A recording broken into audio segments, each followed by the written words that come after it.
it looked like either way, you'd say, how's that going to happen? But he was sensational. Bruce Ellington made some catches. Shaq Rowland made some big ones. Mike made some runs. Then our defense came alive in the fourth quarter. We've been very good defensively in the fourth quarter. And it's a four-quarter game, so it was really neat to get us another bowl championship down here. 2 in a row at the Capital One, 3 in a row in Florida. So feels pretty good. All right, we'll open it up at this time for coach for either of the student athletes. Bruce Ellington will be joining us shortly, and Connor Shaw, if you did not hear, was named game MVP. Once again, if you can find the microphone when you ask a question. Steve, could you just talk about the adjustments that the defense made at halftime? It seemed like they kind of locked down on that running game and really started hitting those guys a lot better. Yeah, the team that rushed for the most yards did not win today. I didn't realize they had practiced that many, but I knew they had a lot of big runs. And even though we gave up a lot of rushing yards in the middle of the field, our guys were pretty tough down in there. And they made some key third downs, which enabled those drives in the first half to keep going. But, yeah, scoring is the big defensive stat, as we all know. And I see we held them to 17 points, kickoff return game 1. So a good day for our defense, even though Wisconsin's an excellent running team, as we know. Steve, over here, your far right. Obviously, Connor was on point today, very accurate, but could you address the job done by both Shaq and Bruce as far as catching the ball in traffic and going up and making some real circus catches while covered today? Go ahead, Connor. Yeah, they made some plays. They told me before the game, just toss it up there and they'll get the ball. And our offensive line played well as well. And a couple of times I just threw it up, and Shaq and Bruce made some excellent plays. So I couldn't be more proud. Yeah, the 4th and 5 play was interesting. We called the same play on 3rd and 15, and Bruce went the wrong way. He didn't get the signal or something. And Connor scrambled around. I think he hit Browner and Wiles for about 10 or 12. So we had that 4th and 6, and we called the same corner route, same play we threw against Missouri. And when Connor threw it a little high, I said, oh, maybe a little high. And then Bruce got a hand on it, tipped it to himself, and came down with it. And then the touchdown was a very similar play, although it was a little different. But Bruce somehow or another broke wide open, he hit him perfectly. So those little 3-play scenarios, well, there were so many big plays in the game, those were very important, obviously. And Coach, can you talk a little bit about just Connor accounting for 5 touchdowns there and that receiving play that he got a touchdown on? Yeah, we've had that play in for about 3 years, but we don't put it in every game. But this week we were at breakfast today, and I told Connor we're going to throw the one back to you. We had another one with Bruce coming around and the tight end sneaking out in the corner or something like that. I said, let's throw the one back to the quarterback. It's probably only going to be good once anyway when you have the same motion. So Coach Elliott wanted the other one. I said, you know what? I told him we were going to throw it to Connor first, so we didn't throw it to Connor. I don't listen to Coach Elliott all the time. Some of his run suggestions, I have to. But anyway, we finally made a few little rushing yards in there. But yeah, Bruce threw a good ball.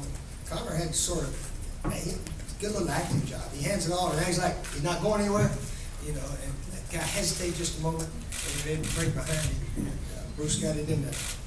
He played wide receiver, in high school, so junior year, something like that. So he's pretty good out there also. Connor, what did you think when he told you that that play was going to get in? Is that a play you wanted to get in, that catch? Oh, absolutely. I wanted a receiving touchdown, and what better way in my last game to get one? And yeah, he told me at breakfast, and that had in the back of my mind. So I'm glad we called it. Steve, have you ever seen Connor as good as he was today? I know you've seen a lot of great performances from him, but this one. He was 20 of 21 against Missouri, so that was pretty good. A couple of years ago, and the fourth quarter against Missouri, he was very good again this year. And but yeah, today he had to play today. We had to play offensively today. We couldn't go out there and run 3 and punt, and we had to stay on the field. It was that type of game. And so Connor had that one. I told the defense we had that one fumble that Connor had. We got stripped him, and but they got nothing out of it. And it was huge. Didn't hurt us at all. And I think we got the next drive. Went and scored. I think maybe after 3 quarters we'd only had 6 possessions. I think the fourth quarter there was some turnovers in there, and we couldn't run the clock out worth the flip. But our defense played super and got 2 or 3 turnovers there at the end. Coach, it looks like today you were able to get your Vortex on, and the guys said that they were going to hit you with a Gatorade bath on the shoulder. How did that go today? Yeah, it was very convenient, comfortable one today. I got the jacket on. I said, "Now, just please try to hit me in the shoulders." And, all right, Bruce. I almost hit me in my hips. So there was no pain in that. Maybe that's the way they ought to orchestrate the Gatorade or ice water company.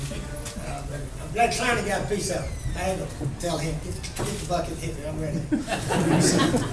Sometimes you have to tell these guys. Bruce had a heck of a game. Makes more big plays as a receiver, I think, than almost any receiver I've coached out of 25 years or so. But he can come down with a big catch when we need it.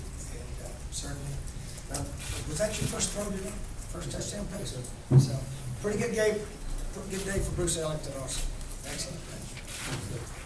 Coach, right here in front. Great.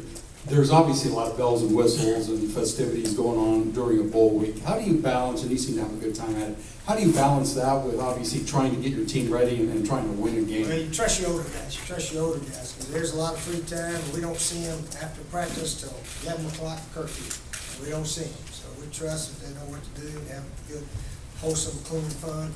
And pretty much our guys know how to do that. So guys like Connor and Bruce, older guys, Chad Sutton and so forth, our senior captains do an excellent job of telling the guys, here's how we're going to act. What about your approach, though, is what I'm more specific.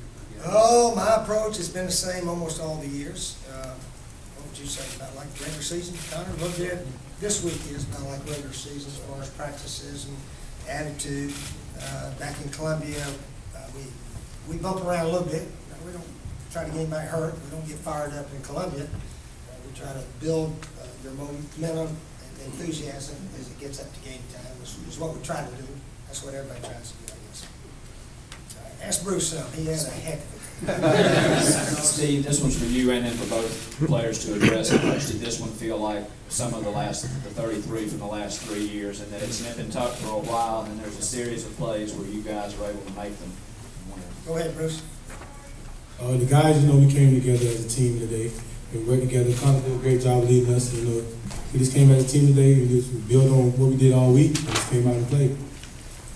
Yeah, I told the team before the game that we faced every scenario we could possibly face this season, and that Wisconsin would be no different. And so glad the way we battled throughout the game, and our defense came to play.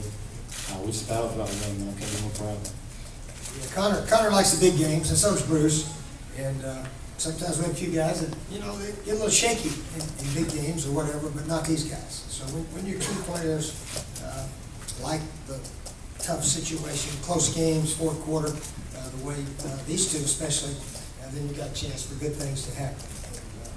And, we've won 11 this year, and there's been 6 or 7 that could have gone either way.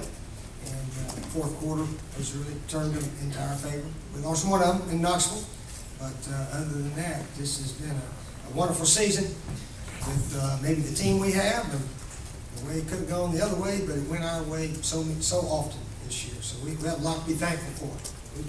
We've been a blessed team this year. All right, you back? Coach, you've had plenty of impressive quarterbacks in your coaching career, but how special has that guy been sitting to your left for you since you've been here? Well, obviously I had a lot of good ones, and Connor's right there amongst the best, no question about it.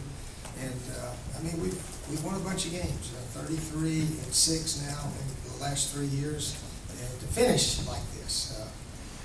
Even all my years in Florida, we never finished like this. Of course, we had to play FSU the last game every year in bowl games. So, but to win the last 6 in a row, I guess the last 2 years, and the other year maybe 4 or 5 in a row, it's been special. Not to lose in December. Maybe we haven't lost in November much the last 3 years either. But yeah, it's because of guys like Connor that can take care of the ball and make plays when the game's on the line. And the game's on the line, a whole bunch of plays today. Connor, can you define your emotions as you put the uniform on one last time today?